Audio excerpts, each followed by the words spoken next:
आप सभी को जय श्री श्याम। आज की वीडियो में बात करेंगे कि अगर यह संकेत मिले तो समझ जाओ आपकी अर्जी स्वीकार होने वाली है, बस होने ही वाली है। कौन कौन से संकेत मिलते हैं, कैसे मिलते हैं? सबसे पहले तो ये बात उन लोगों के लिए है जिन्होंने कोई अर्जी लगा रखी है और वो अर्जी पूरी कब होगी, कैसे होगी, क्या संकेत मिले, उन लोगों के लिए चीज है। ठाकुर जी की बड़ी कृपा रही है, यूट्यूब पर सबसे पहले कि बाबा श्याम को अर्जी कैसे लगाई जाती है वो वीडियो बाबा श्याम ने इस दास से बनवाई। उसके बाद हजारों यूट्यूबरों ने उसको एज ए कॉपी पेस्ट के तौर पे इस्तेमाल किया। हमने कभी किसी को मना नहीं किया, लोगों ने उठा उठाकर हमारी वीडियो भी डाल रखी है। कोई बात नहीं, ये तो प्रसाद है, जितना बांटोगे उतना बढ़ता चला जाएगा। और यही एकमात्र ऐसी वीडियो थी, जब वीडियो बनाई ना उस समय श्री श्याम शाड़वा धाम की मंदिर की छत पर बैठा था मैंने कहा ठाकुर जी पहले हमने ये अर्जी लगाई, आपने मेरा काम बना दिया और अब ये वीडियो बना रहा हूं, क्योंकि जिस चीज से इस दास का काम बना उससे अगर लाखों का काम बनेगा फिर तो कहना है क्या। मैंने कहा श्याम सुंदर अगर एक भी व्यक्ति की अर्जी सफल हुई ना, अपने आप को और इस वीडियो को बनाने का जो सपना था वो धन्य हो जाएगा। श्याम सुंदर ने ऐसी कृपा कर दी भाई, वो वीडियो सुपर ब्लास्ट हुई यूट्यूब पर, हद से ज्यादा ब्लास्ट हुई, मिलियंस व्यू गए उस वीडियो के। उसी के कारण आज आप लोग इस दास को पहचानते हो। आज हमारा नंबर आप लोगों के फोन में है इसके नाम से। उस वीडियो के बाद ठाकुर जी ने इतना चमत्कार कर दिया, इतना चमत्कार कर दिया कि आप लोगों की तरफ से दुआएं, आशीर्वाद, प्यार, प्रेम, सहयोग आना शुरू हुआ कि भाई बाबा ने मौज कर दी, मौज कर दी, मौज कर दी।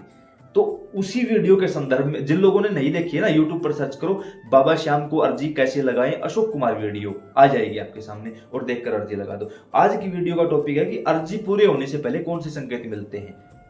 चाहे आपने किसी भी देवी देवता को अर्जी लगा रखी हो, कोई प्रॉब्लम नहीं है, लेकिन संकेत ये मिलेंगे आपको जिससे आप समझ जाओगे इन चीजों के बारे में। सबसे पहला संकेत होगा जब आप पूजा पाठ करने बैठोगे घर पर, घर के मंदिर में, मान लो आपने अर्जी लगा दी, उसके बाद जब पूजा पाठ करने बैठोगे तो जो दीपक है, दीपक की लो तेज होने लगेगी। जब आप बैठोगे देख लेना उसको, जब आप उसकी तरफ देखोगे ना तो दीपक की लो एकदम अचानक तेज तेज तेज तेज तेज ऐसे होने लगेगी। आपको लगेगा कि ये हो क्या रहा है, हवा भी नहीं चल रही, फिर ये अचानक क्या, आपके जीवन में वो चीज शुरू होना शुरू हो जाएगी कि पहले जो दीपक शांत था वो अचानक से तेज होने लग जाएगा देखते देखते। और जब नहीं देखोगे तब तेज नहीं होगा। छुप के देख लेना इस चीज को, मैंने प्रैक्टिकल करके देखा है, घर के मंदिर में भी और बाबा के मंदिर में भी, दरबार में भी हमने इन चीजों को प्रैक्टिकल करके देखा है। छुप छुप के देखते हैं, तेज नहीं होती, बिल्कुल शांत रहती है, लेकिन जैसे ही सामने आगे बैठ जाता हूँ अपने आप तेज होने लगती है, हद से ज्यादा। इतना हो जाता है कई बार कि दीपक छोटा सा था बेचारा, छोटी सी बात थी और वो अपनी औकात से ज्यादा फैल जाता है। कई बार ये चीजें हमने अपनी आंखों से देखी है। उसके साथ साथ आप लोग देखोगे कि उस दीपक में फूल बनना शुरू हो जाएगा। आप लोग सोचोगे यार पहले भी यही दीपक यूज करता था, ऐसे ही बाती लगाता था, ऐसे ही पूजा पाठ करता था, लेकिन पहले फूल नहीं बनता था, अब फूल बनना शुरू हो चुका है। तो यकीन मानिए इनकी नजर आपके ऊपर, आपकी अर्जी पर आ चुकी है। और जहां पर इनके सिग्नेचर हो जाते हैं ना, वहां किसी और की आवश्यकता नहीं होती। इनका मतलब जो भी देवी देवता है, ये मत सोच लेना कि डायरेक्ट इनकी बात, सभी एक है। उसके साथ साथ आप लोग देखोगे कि जब आप अपने घर के मंदिर में सेवा करोगे या किसी मंदिर में जाओगे, वहां पर मान लो पुष्प है, बाबा को पुष्प अर्पित किए हुए हैं, आपके देखते देखते आप प्रार्थना करोगे श्याम सुंदर ये परेशानी लेके आया हूं, सुन ले यार, कर दे यार काम। उसी समय आप देखोगे कि कोई पुष्प नीचे गिर जाएगा। अगर ऐसा हो किसी मंदिर में या घर के मंदिर में, समझ जाना डायरेक्ट संपर्क है। और उस समय तो मैं कहता हूं कुछ और मांगने की बजाय ये मांग लेना कि प्यारे अपने श्री चरणों का कैंकर्य प्रदान कर दे, अपने श्री चरणों की सेवा दे दे, बस उस समय सेवा मांग लेना। पता है क्यों? क्योंकि अपने सेवक का तन, मन, धन, तीनों चीजों से ध्यान रखना इसकी जिम्मेवारी है। तन स्वस्थ होगा सेवा करेगा, मन स्वस्थ होगा सेवा के लायक बनेगा, और थोड़ा सा धन होगा तो ही तो दीपक बत्ती होंगी। जब धन ही नहीं है कैसे कैसे घी आएगा, कैसे बत्तियां जलेंगी? नहीं होगा कुछ भी।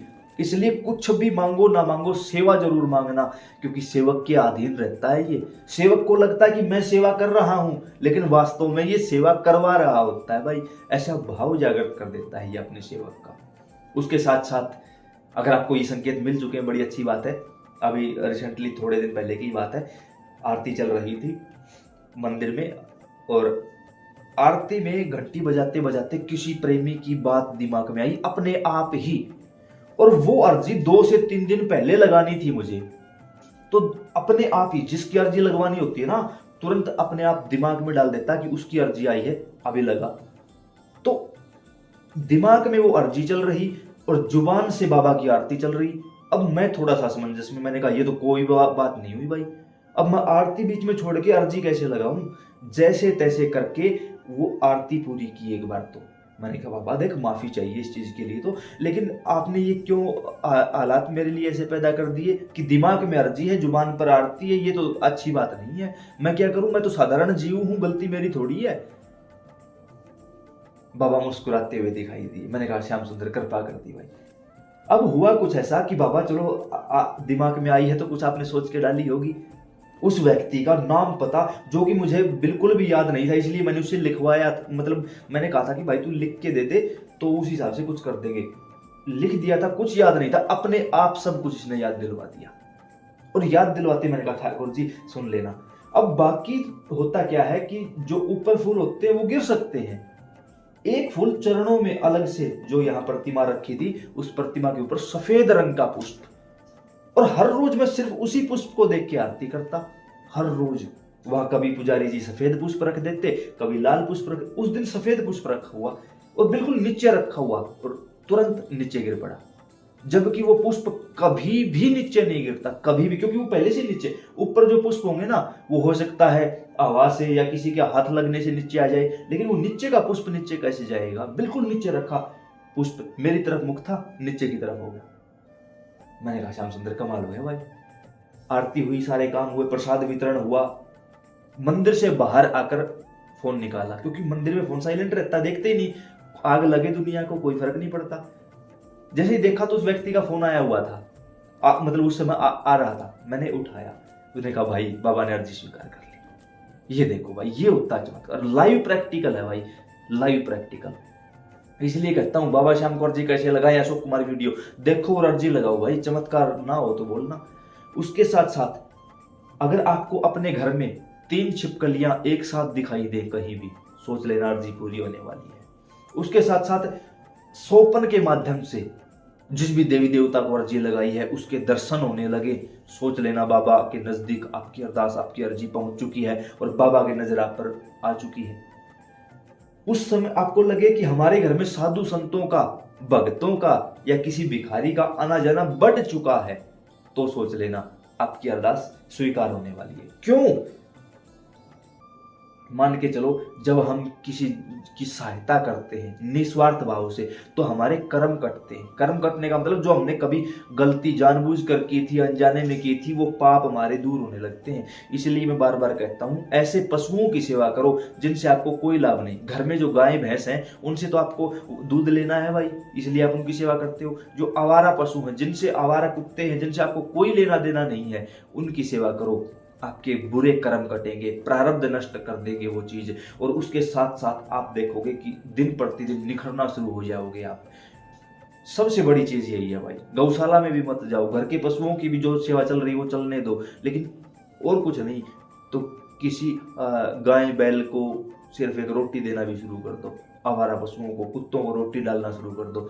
देखो ठाकुर जी सुनते या नहीं, बिल्कुल सुनेंगे भाई। लेकिन सबसे जरूरी चीज एक है, आपको अपने कर्म सुधारने होंगे। ये नहीं है कि यहाँ मैं सुबह तो ओम जय जगदीश हरे और शाम को ठेके पर खड़ा होकर ओम जय लक्ष्मी माता, ना भाई, ऐसा नहीं होता, ऐसा नहीं होता। जिस दिन अपने कर्म सुधारोगे उसी दिन इसकी नजर पड़ेगी। जिस दिन इसकी नजर पड़ेगी, संतों ने कहा है, जिसकी तरफ ये मुस्कुरा कर देख लेता है उसे सुख और दुख दोनों से पार कर देता है।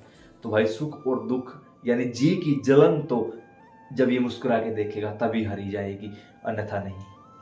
उम्मीद करता हूँ जानकारी समझ और पसंद आई होगी। अन्य प्रेमियों के पास इसको जरूर शेयर करें ताकि उन्हें भी पहले से पता चले कि इन संकेतों के माध्यम से हमारी अर्जी स्वीकार होने वाली है। जय श्री कृष्ण।